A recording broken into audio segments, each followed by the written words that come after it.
Happy Days is a play in 2 acts, written by Samuel Beckett. Winnie, buried to her waist, follows her daily routine and prattles to her husband, Willie, who is largely hidden and taciturn. Her frequent refrain is, "Oh, this is a happy day." Later, in Act 2, she is buried up to her neck, but continues to talk and remember happier days. Plot summary. Act 1. Winnie is embedded waist deep in a low mound under blazing light, with a large black bag beside her. She is awakened by a piercing bell and begins her daily routine with a prayer. Talking incessantly to herself, she brushes her teeth, drinks the last of a bottle of tonic, and puts on her hat. She struggles to read the writing on the toothbrush. She awakens her husband Willie, who is hidden by the mound, and prattles to him.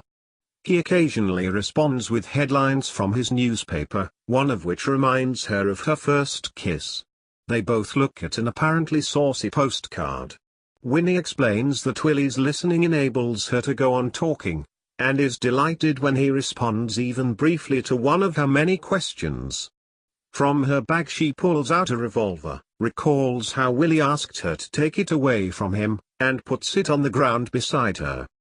She puts up a parasol to protect her from the sun, but it catches fire. She finds a music box in her bag, to which Willie briefly sings. Winnie files her nails and remembers the last people who passed, a Mr. and Mrs. Shower, or perhaps Cooker, who asked what she was doing stuck in the ground. She prepares her bag for the night and instructs Willie on how to crawl backwards into his hole. Winnie wishes that he would come round and live where she could see him better. Act 2.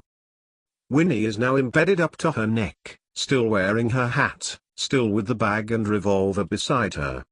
She is awakened by the bell, which rings again each time she falls back asleep. She senses that Willie is looking at her but cannot see him, and he does not respond to her calls. She continues to talk, recalling a time when a little girl called Mildred undressed her doll in the nursery at night, but is interrupted by anxiety about Willie and further memories of Mr. and Mrs. Shower. Willie crawls out from behind the mound, smartly dressed, which reminds her of the day he asked her to marry him. She encourages him as he tries to crawl up the mound towards her, and is delighted when he grunts "win." She sings the music box tune, a love song,